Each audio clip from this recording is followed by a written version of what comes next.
15 iyun Milli Qurtuluş Günü. Yeni tariximizin əsası, zəfərlərimizin başlanğıc tarixi Milli Qurtuluş Günü.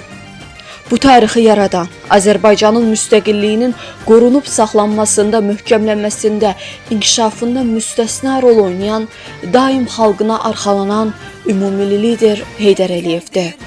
1993-cü il iyun ayında Azərbaycan dövlətçiliyi dərin təhlükə qarşısında idi. Məhz bu ağır və tali yüklü məqamda xalqın təkidi ilə hakimiyyətə qayıdan Ulu Öndər Heydər Əliyev ölkəmizi parçalanmaq təhlükəsindən xilas eləyərək milli qurtuluşun əsasını qoydu. Ulu Öndərin xilaskarlıq missiyası Azərbaycanın müstəqil dövlət kimi mövcudluğunu təmin elədi.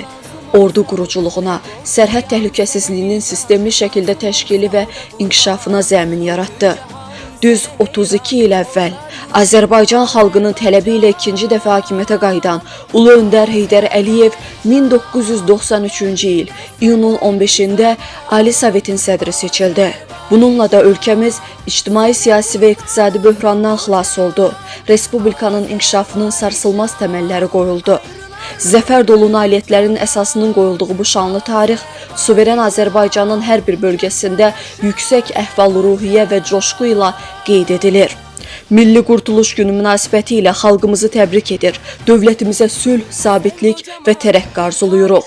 Qurtuluşun mübarək, Azərbaycan. Səni gidlər, məskənisən, yaşa doğma Azərbaycan.